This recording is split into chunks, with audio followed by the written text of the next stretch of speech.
வணக்கம், இது நம்ம விடுதிரை. நான் சங்கர். இதோட நான் ரிவ்யூ பண்ண போகிறது ஹிந்தி படம் லாபத்தா லேடிஸ். இந்த படம் மார்ச் 1 தியேட்டரில் ரிலீஸ் ஆச்சு. இப்போ ஓடிடியில் அவைலபிளாக இருக்குது. நிதான்ஷி கோயல், ஸ்பார்ஸ் ஸ்ரீவத்சவ், பிரியங்கா ராந்தா, ரவி கிஷான், சாயா கதம் மற்றும் பலர் நடிச்சு இந்த படத்தை டைரக்ட் பண்ணியிருக்கிறாங்க கிரண் ராவ். இந்த படத்தோட கதை, கல்யாணம் முடிச்சு ஒரு 2 நாள் மாமியார் வீட்டில் விருந்து சிறப்பிச்சுட்டு மாப்பிள்ளை பொண்டாட்டியை கூட்டிகிட்டு அவர் ஊருக்கு ட்ரெயினில் போகிறாப்புல. அப்பா அவரோட பொண்டாட்டி காணாமல் போயிடுறாங்க. அது மட்டும் இல்லாமல் ட்ரெயினில் அதே மாதிரியே மனக்குளத்தில் இருந்த வேற ஒருத்த பொண்டாட்டியை தாம் பொண்டாட்டின்னு நினச்சி தெரியாமல் அந்த பொண்ணை அவர் வீட்டுக்கு கூட்டு போயிறாப்புல. என்னதான் அவர் தெரியாமல் அந்த பொண்ணை கூட்டு போயிருந்தாலும் அந்த பொண்ணு தெரிஞ்சே தான் போறா.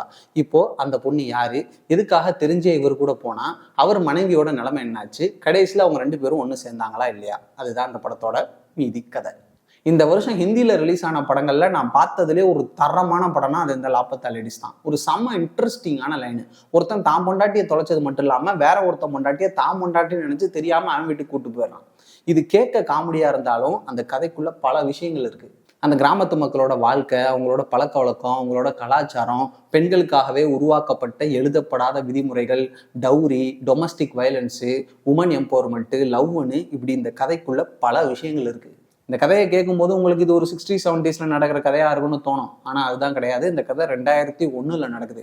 இன்ஃபேக்ட் இன்னமும் ஒரு சில கிராமங்கள்ல பெண்களுக்கான அந்த விதிமுறைகளை பின்பற்றிக்கிட்டு தான் இருக்கிறாங்க.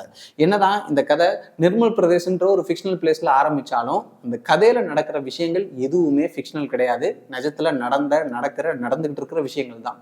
இன்னமும் தனக்குள்ள இருக்கிற திறமையை மூடி வச்சுக்கிட்டு தான் கணவனையும் பெற்றவங்களையும் கண்மூடித்தனமா நம்பிக்கிட்டு மற்றவங்களுக்காக வாழ்ற பெண்களும், அவங்களோட அந்த சுதந்திரத்துக்கு தடையா இருக்கிற ஒரு சில ஆண்களும் ஒரு சில தாய்மார்களும் இன்னும் இங்க இருக்கத்தான் செய்யறாங்க. இந்தியாவுக்கு 1947 சுதந்திரம் கிடைச்சிச்சு. ஆனா அந்த சுதந்திரம் ஆண்களுக்கு மட்டும்தான் ஒரு சில ஆண்களும் ஒரு சில பெண்களும் தப்பா நினைச்சிட்டு இருக்கிறாங்க. அவங்கெல்லாம் இந்த படம் பார்த்தாங்கன்னா பாதிக்கப்பட்டவங்க அவங்க வாழ்க்கையை வாழ ஆரம்பிச்சிருவாங்க. அதுவே அவங்கள பாதிப்புக்குள்ளாக்கினவங்க வருத்தப்படுறதுக்கும் வாய்ப்பு இருக்கு, கண்டுக்காம போறதுக்கும் வாய்ப்பு இருக்கு. அது பாக்குறவங்களை பொறுத்து தான். இப்படிப்பட்ட ஒரு படம் எடுக்கிறதுக்கான டைரக்டரோட இன்ஸ்பிரேஷன் என்ன தெரியுமா? முக்காடு தான். முகம்தான் நம்மளோட அடையாளம். ஆனா அந்த அடையாளத்தையே பெண்களுக்கு முக்காடை போட்டு மறைச்சிடுறாங்க. கடை வீதிக்கு போகும்போது, கோயிலுக்கு போகும்போது மட்டும் இல்ல, வீட்டில் இருக்கும்போதே ஒரு சில பெண்கள் முக்காடு போட்டுட்டு தான் இருக்கிறாங்க. அந்த முக்காடுக்குள்ள தங்களோட ஆசை, கனவு, லட்சியம், திறமை எல்லாத்தையும் மூடி மறைச்சு வாழ்ந்துட்டு இருக்கிற அப்படிப்பட்ட பெண்களை வெளியே கொண்டு வரதுக்காக கிரண் ராவ்ன்ற ஒரு பெண் இயக்குனர் எடுத்த ஒரு அருமையான படம் தான் இந்த லாபத்தா லேடிஸ். ஸ்க்ரீன் பிளேஸ் 2 மணி நேரம் படம் எப்படி போச்சுன்னே தெரில. செம்ம என்டர்டெய்னிங்காகவும் ரொம்ப யதார்த்தமாகவும் இருந்துச்சு. குறிப்பா எப்படி ஒருத்தன் வேற ஒரு பொண்ணை தான் மனைவி நினைச்சு தெரியாம கூட்டிட்டு போவான்ற கேள்வி நமக்குள்ள வரவே வராது. அந்த அளவுக்கு அதை ரொம்ப கன்வின்சிங்கா சொல்லியிருந்தாங்க.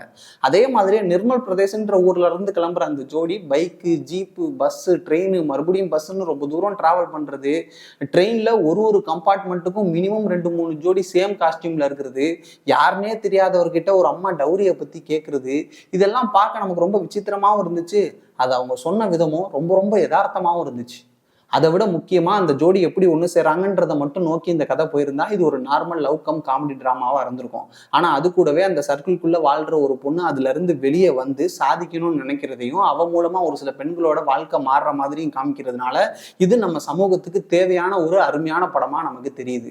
ஓவராலா இந்த ஸ்கிரீன் பிளே மூலமா நம்மளை சிரிக்க மட்டும் வைக்கல, சிந்திக்கவும் வச்சிருந்தாங்க. நெக்ஸ்ட் விஷுவலா படம் ரொம்ப சூப்பரா இருந்துச்சு. அந்த 3 ஊரு, அவங்களோட அந்த டிராவலு, போலீஸ் ஸ்டேஷனு, ரயில்வே ஸ்டேஷன்னு எல்லாமே பார்க்க ரொம்ப இயல்பா இருந்துச்சு. அதுக்கேற்ற மாதிரி சாங்ஸும் சரி, பேக்ரவுண்ட் ஸ்கோரும் சரி பொருத்தமா இருக்கும். நெக்ஸ்ட் கேரக்டரைசேஷன் வைஸ் ஒரு கேரக்டர்ஸையும் யதார்த்தமா வடிவமைச்சிருந்தாங்கன்னு சொல்றதை விட அந்த கேரக்டர்ல வாழ்ந்தவங்கள அப்படியே ஸ்கிரீன்ல காமிச்சிருந்தாங்கன்னு சொல்லலாம். அதே மாதிரியே என்னதான் இது ஒரு உமன் சென்ட்ரிக் கதையா இருந்தாலும் அதுல ஆண்களை முழுக்க நெகட்டிவா மட்டும் காமிச்சிருக்க மாட்டாங்க. குறிப்பா அந்த தீபக் அண்ட் பூல் குமாரியோட அந்த டிஸ்டன்ஸ் ரிலேஷன்ஷிப்பு பார்க்க அவ்வளவு அழகா இருந்துச்சு. Next acting wise Nitanshi Goel, Sparsh Srivastava, Pratibha Ranta, Ravi Kishan, Chhaya கதம்னு படத்தில் நடிச்சிருக்கிற எல்லாரோட பெர்ஃபார்மன்ஸுமே தரமா இருக்கும். குறிப்பா அந்த தீபக் கேரக்டர்ல நடிச்சிருக்கிற ஸ்பார்ஸ் ஸ்ரீவத்சவோட பெர்ஃபார்மன்ஸ் ஃபர்ஸ்ட் கிளாஸ். மொத்தத்தில் இந்த லாபத்தா லேடிஸ்க்கான படம் மட்டும் இல்லை, எல்லாருக்குமான படமும் கூட.